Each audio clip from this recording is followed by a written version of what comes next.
Part of the enduring beauty and charm of the game of baseball is that each generation hands down the tradition and legacy of the national pastime to the next generation. Unfortunately, one of these traditions is the use of spit tobacco products, such as chewing tobacco and snuff.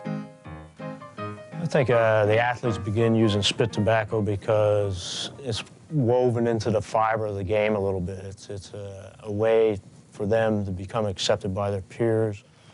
I think the first time that I had a dip probably was back in 1984, my first year of pro ball.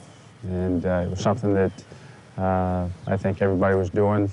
I had a roommate that dipped during spring training, and I decided I'd try it. I didn't start chewing at an early age. I started chewing after I got to the big leagues when other people were chewing on the bench, and I did it out of boredom. I found that I did it because it was kind of the thing to do, and also it passed the time. Like these athletes, many young people use spit tobacco because they have been led to believe that it is safe and acceptable. Now, many people, including ball players, realize that spit tobacco is a dangerous game they don't want to play.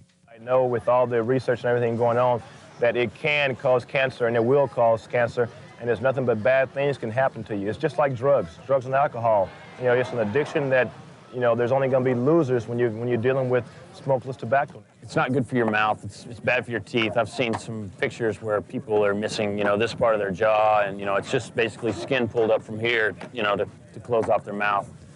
And it causes, you know, lesions and sores in your mouth, and it's, you know, it's not good. The ulcer grew to about the size of a dime shortly after the first year there in '89. I then pretty much had, you know, resolved to myself that, hey, you know, Rick, you got cancer. They had to take a third of my tongue. They took all the lymph glands out of the side of my neck to biopsy them to make sure that the cancer hadn't progressed into my lymph system, which luckily, knock on wood, it hadn't. They ended up having to cut my jaw just to get to my tongue. Nobody thinks about the tragic consequences of addiction when they begin what appears to be an innocent habit. I progressed from chewing tobacco. It's a brand called Red Fox, and it was pretty mild. And you kind of gradually go up. You go up from chewing tobacco to Skoal Mint to Skoal Straight to, you know, Copenhagen, which is basically the worst. It tastes like tar, and I can't see how people put it in their mouth, but you kind of progress up, you know, just to where everybody else is. And I've seen players send bellmen out 2 o'clock in the morning and pay big dollars to get tobacco, and I think that has struck home to a lot of them that now they have an addiction, and they don't want to be this way the rest of their life. And then people refuse to comment or say that they're addicted, so they just say it's a bad habit. And I feel that a lot of guys tell you that they enjoy doing tobacco, but they're just afraid to admit that they are addicted. It was an addiction, and not today. I don't really still consider it a bad or a nasty habit as much as it is a dangerous habit, a very dangerous habit. When I first started chewing, it was, like I said, it was billed as a safe alternative to smoking, and that is so far from the truth. It's not even funny. It's just real far from the truth. The unavoidable truth is that spit tobacco is both addictive and dangerous. If you use tobacco and you find yourself using more often or switching to stronger brands, chances are you're addicted and should seek help. But remember, the best way to guarantee you won't become addicted is don't start. Don't start.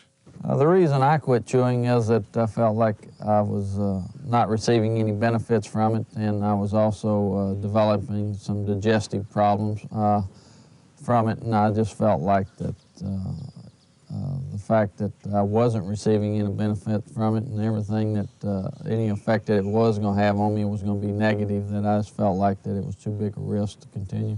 I look at the health problems that have happened to other people who have chewed for a long time, and I have no desire to even try it. Well, one of the reasons why I don't chew tobacco is one, I'm not easily influenced by what other people do.